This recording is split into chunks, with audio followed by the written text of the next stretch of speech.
We acknowledge the First Peoples and their traditional lands referred to as Treaty 6, 7, and 8 territories, and that the province of Alberta and all the people here are beneficiaries of these peace and friendship treaties.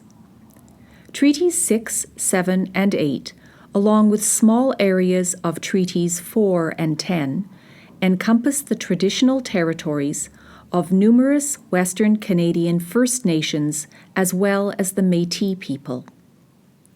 NorQuest College is dedicated to ensuring that the spirit of these treaties is honored and respected. Heeding the calls to action of the Truth and Reconciliation Commission, with funding from Alberta Advanced Education, the Rural Roots program is herein responding to the calls for education for reconciliation. Article 62, 2. To post-secondary institutions to educate teachers on how to integrate Indigenous knowledge and teaching into classrooms. Article 63, 2. Sharing information and best practices on teaching curriculum related to residential schools and Aboriginal history. Article 63, 3. Building student capacity for intercultural understanding, empathy, and mutual respect. Article 63, 4. Identifying teacher training needs relating to the above. We are grateful to the elders who, with open hearts, willingly shared the knowledge they keep for their peoples. On behalf of English language learners throughout the province of Alberta, we thank them for introducing newcomers among us to truth about identity, treaty, protocol and ceremony, residential schools, challenges to overcome, and guiding lights.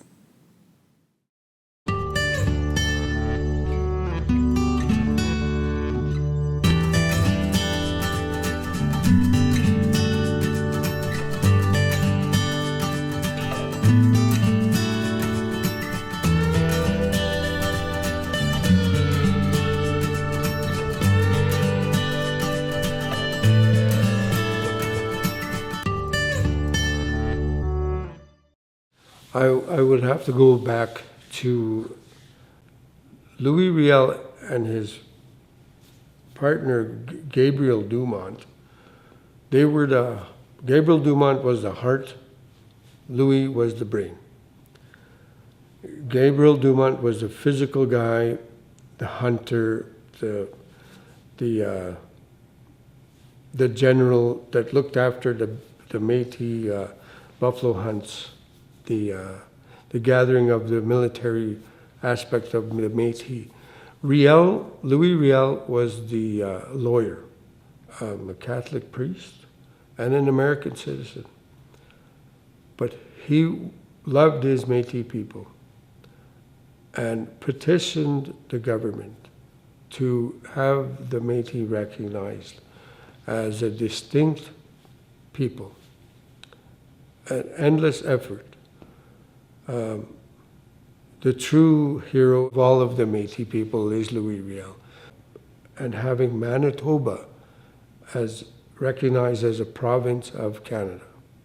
That was a very instrumental move on developing how all of Canada became a country. The work that he did then still is ongoing today.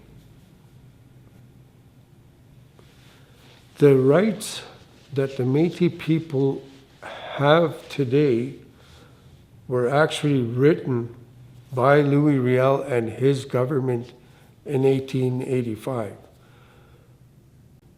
They developed a charter of rights, of human rights, in 1885, which was way before its time. He was patient enough. His partner, Gabriel Dumont, wanted war, wanted to fight. Louis Riel said no. We have to do it this way. We have to follow along the path of getting elected. The patience that he had alone, and he gave his life. It was worth the sacrifice. That, to me, is the true mark of a hero. Selfless acts.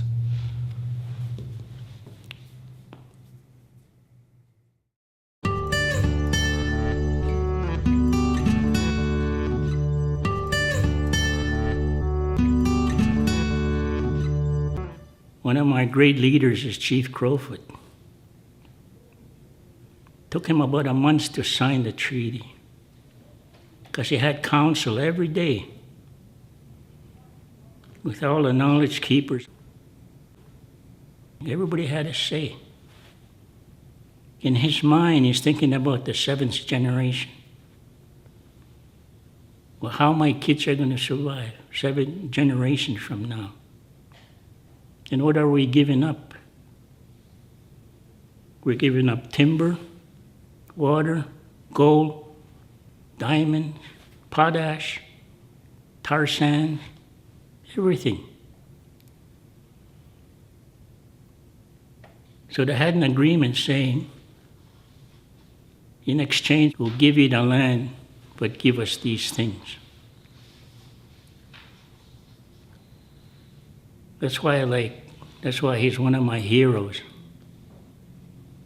Chief Crowfoot. He thought of other people.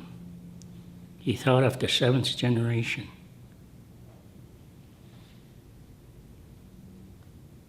And they made sure those things were in the treaty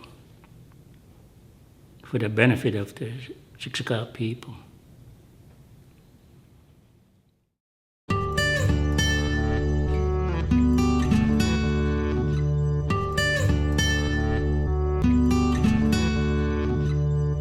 That will be an elder who has taught and teach of wisdom, courage, strength, and compassion, and kindness and understanding.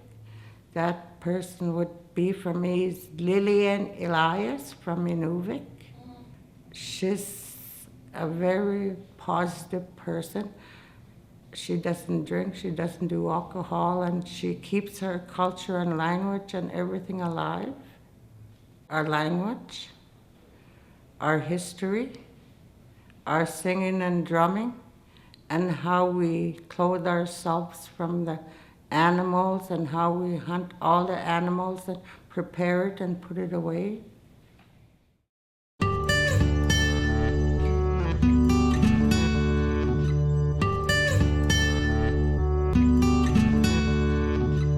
Today I'd like to look up to our leadership, the women in the community, the sisters, the aunties, the relatives, and even the young girls that are just born learning to walk.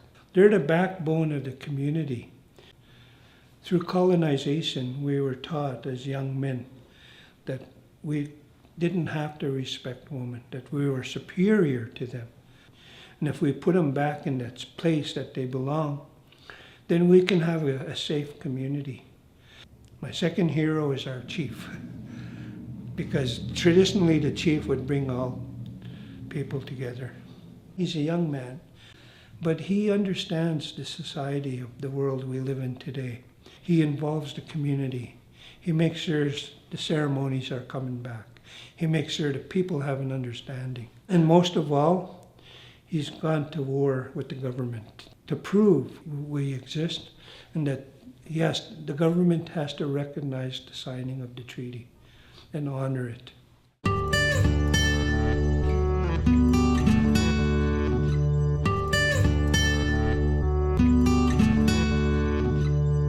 We're getting to our rightful place. It's going to take several generations, as long as the water flows. And that means as long as a child is born.